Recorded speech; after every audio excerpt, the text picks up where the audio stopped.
दोस्तों नमस्कार, आप देखते रहिए न्यूज एसीपी नेटवर्क की खबर। 50 कौशाम्बी लोकसभा निर्वाचन चुनाव का नामांकन आज किया। भाजपा प्रत्याशी विनोद सोनकर कौशाम्बी भाजपा प्रत्याशी के नामांकन पर पहुंचे। उत्तर प्रदेश के डिप्टी सीएम केशव प्रसाद मौर्य नामांकन कराने के बाद मंझनपुर मुख्यालय पर सपा कार्यालय के बगल में किया जनसभा में डिप्टी सीएम केशव प्रसाद मौर्य ने सपा बसपा कांग्रेस पर निशाना साधते हुए कहा कि इनका खाता खुलने वाला नहीं है और अपने भाजपा सरकार की योजनाओं का लाभ जनसभा में आए हुए जनता को बताया। कहा कि अगर इस बार मेरी सरकार बनी, जिस घर में योजनाओं का लाभ नहीं मिला होगा, इस बार सरकार बनने के बाद योजनाओं का लाभ हर घर में योजनाओं का लाभ मिलेगा। डिप्टी सीएम केशव प्रसाद मौर्य ने कहा कि भाजपा सरकार ने जो विकास किया है, सपा बसपा कांग्रेस पर निशाना साधते हुए कहा कि अगर इनकी सरकार होती तो विकास के पैसे को सपा बसपा कांग्रेस डकारने का काम करते। News ACP Bharat UP state से मीडिया प्रभारी पवन मिश्रा की रिपोर्ट।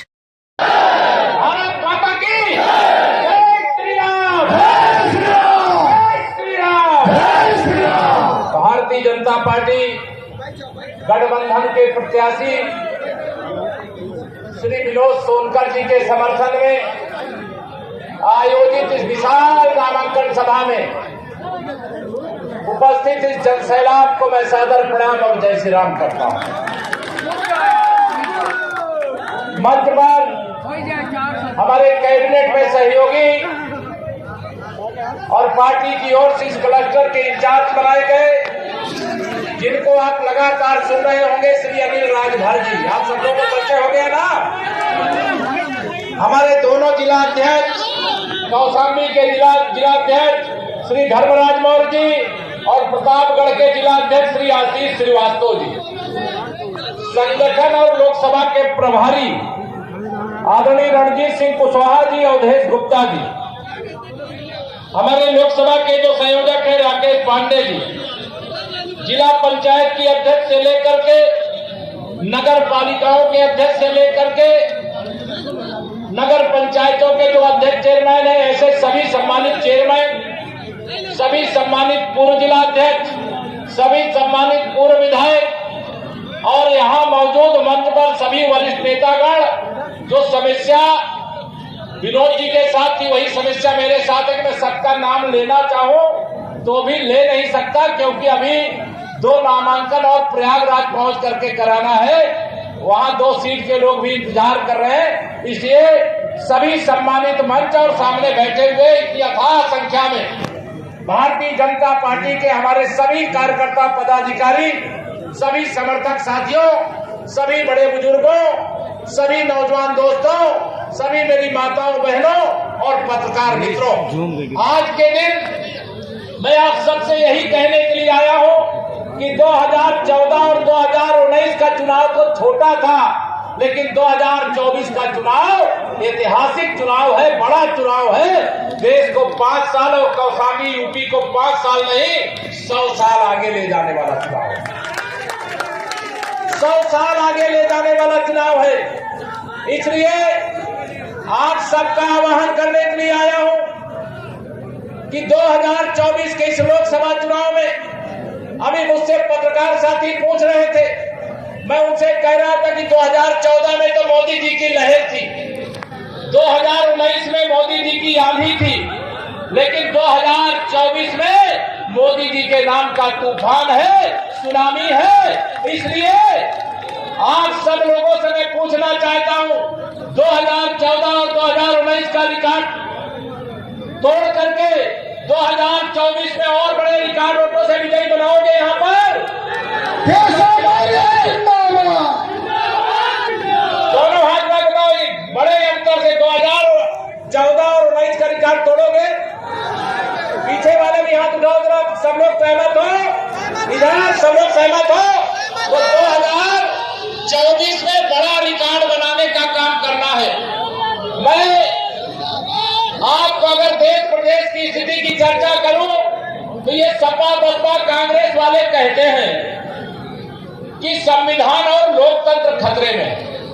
अच्छा मुझे आप बताओ, संविधान और लोकतंत्र खतरे में है कि सपा बसपा कांग्रेस की राजनीति खतरे में है?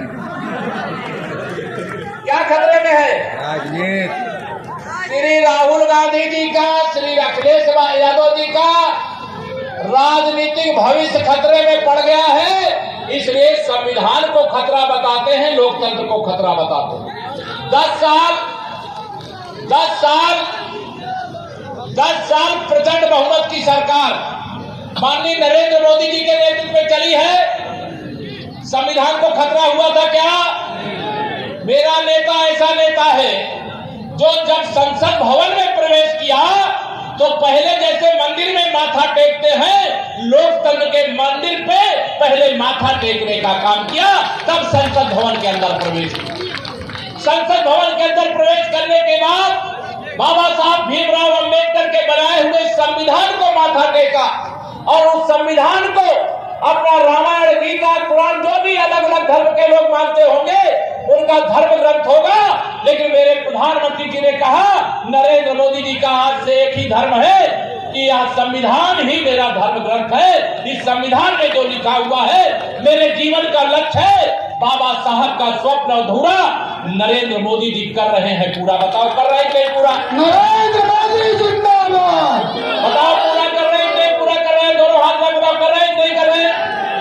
अगर माननीय नरेंद्र मोदी जी देश के प्रधानमंत्री नहीं होते तो क्या हर घर में जो गरीब आदमी था उसके घर में भी शौचालय बन जाता? क्या बनता? क्या दोनों हाथ में बनता? क्या जिनके घर में आजादी के 75 साल बाद भी बिजली नहीं लगी वहां लगती? क्या जिनके पास रहने का घर नहीं था, मिट्टी का मकान था, झोपड़ियों में रहते थे, आज प्रधानमंत्री आवास में पक्के घर में रहने का जो सौभाग्य, यहाँ तो लगभग 1 लाख बता रहे हैं, लेकिन देश में 4 करोड़ से अधिक गरीबों को पक्का घर मिला है। जी मिला है कि नहीं मिला है? और जिनको नहीं मिला है 4 जून को सरकार बनने के बाद 3 करोड़ और घर बनाने का ऐलान कर दिया गया है, उनको भी घर देने का काम करेंगे। हमारा जिला विकास में पहले बहुत पीछे था, अब विकास में आगे है। लेकिन मेरी माताओं बहनों यहाँ पर जो बैठी हैं, सबसे बड़ी समस्या क्या होती थी कि दोनों समय घर में भोजन का जुगाड़ कैसे हो। वह हरे गरीब माँ बाप के बेटे नरेंद्र मोदी जी, आपने गरीबों को दर्द को समझा और देश के 80 करोड़ लोगों को प्रधानमंत्री गरीब कल्याण अन्न योजना का राशन फ्री में मिल रहा है कि नहीं मिल रहा? दोनों हाथ में बताओ मिल रहा है कि नहीं मिल रहा? अगर मोदी जी नहीं होते तो ये मिलता क्या? मेरे मोदी जी ने 2014 से 2024 के बीच में आप सबके लिए पहले 52 करोड़ बैंक खाता खुलवाया और चाहे किसी भी